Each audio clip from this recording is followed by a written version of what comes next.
दिहला घटाई अपन निर्हरी। प्रभु श्री राम से वाणी कर रहा है कि जितना सुग्रीव मानता था उतना हम भी मानते थे, लेकिन क्या कसूर था प्रभु। तो प्रभु से क्या कहता है, दिहला घटाई अपन निर्हरी, दिहला घटाई अपन निर्हरी।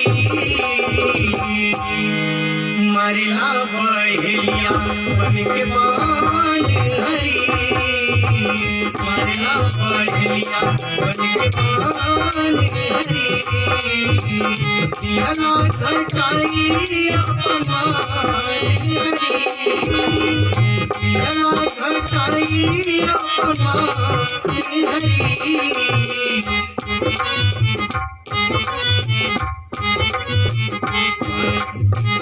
दिहला घटाई अपन निर्हरी, मरला बहेलिया बन के बान हरी, मरला बहेलिया बन के बान हरी, मरला बहेलिया।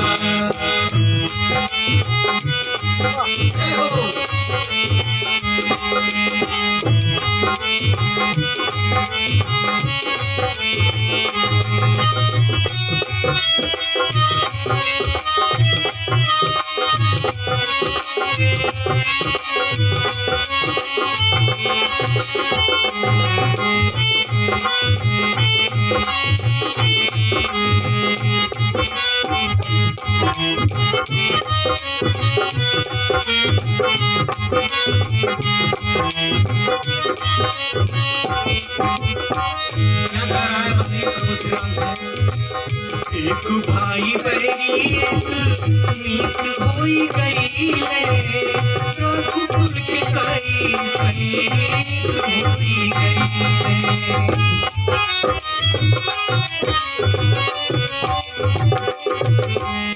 एक भाई बहरी एक मीत होई गई ले, रघुकुल के कई सहेत होई गई ले।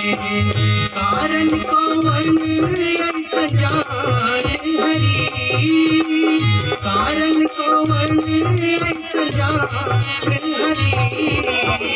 मरला बहेलिया बन के बान हरी, मरला बहेलिया बन के बान हरी। दिहला घटाई अपन निर्हरी, दिहला घटाई अपन निर्हरी। मरला बहेलिया बन के बान हरी, मरला बहेलिया बन के बान हरी, मरला बहेलिया।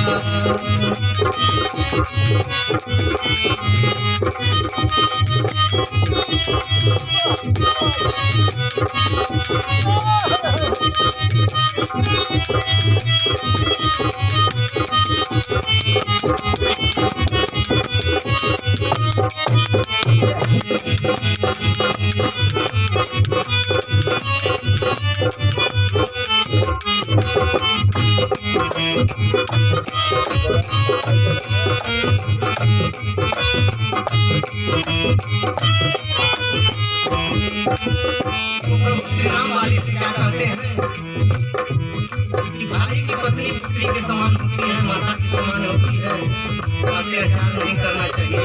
क्या कहते हैं, अनुज वधू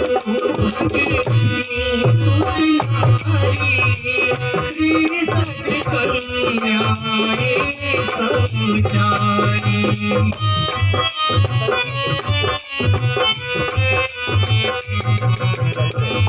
अनुज वधू भगनी सुत नारी,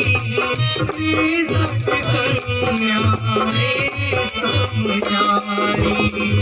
इन पर बिगाड़े जो ईमान हरी, इन पर बिगाड़ी जोई माँ हरी मारे ना पहेलिया बन के मान हरी मारे ना पहेलिया बन के मान हरी दिया ना घटाई अपना हरी दिया ना घटाई अपना हरी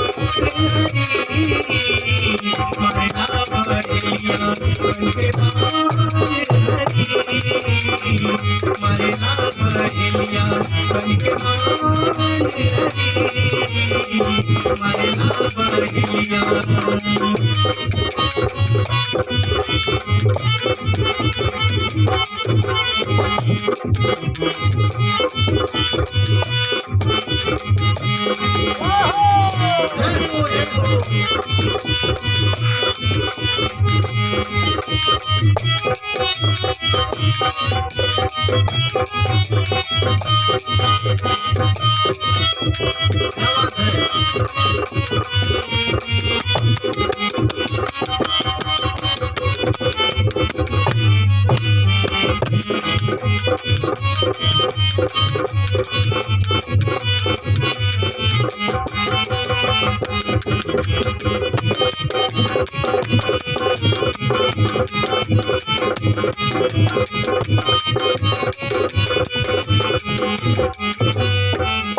प्रभु श्री राम से नीत ना पसो परियसन कहूँ भला हमरा बताई जवाब तो से मांगूं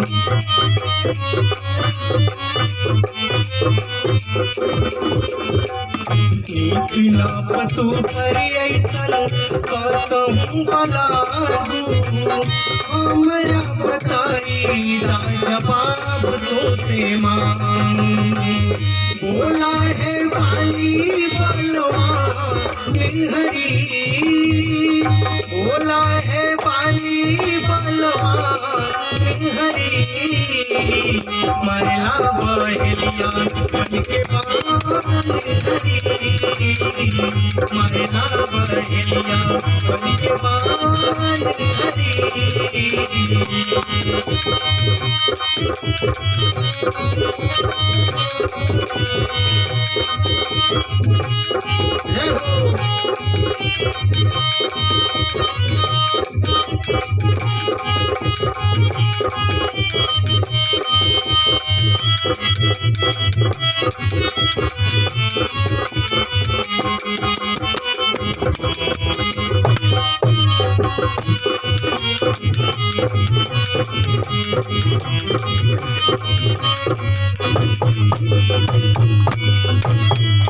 तो प्रभु श्री राम कहते हैं वाली से कि कोई वरदान मांगो वाली, तो कहता है प्रभु आपका दर्शन हो गया मैं धन्य हो गया। तो क्या कहा है दर्शन से बूझ गई हमारी प्यास हो अब नहीं जिया दुनिया में आस हो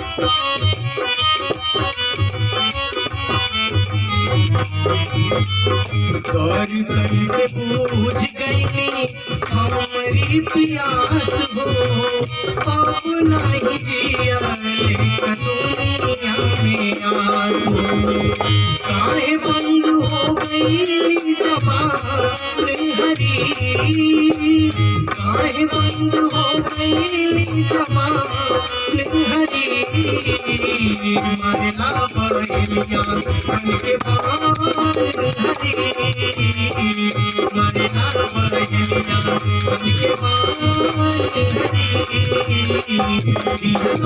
घटाई अपना हरी दिया घटाई अपना हरी मारे ना बहेलिया बन के बानी हरी मारे ना बहेलिया बन के बानी हरी मारे ना बहेलिया बन के बानी हरी मारे ना बहेलिया बन के मारे ना बहेलिया बन के बानी हरी।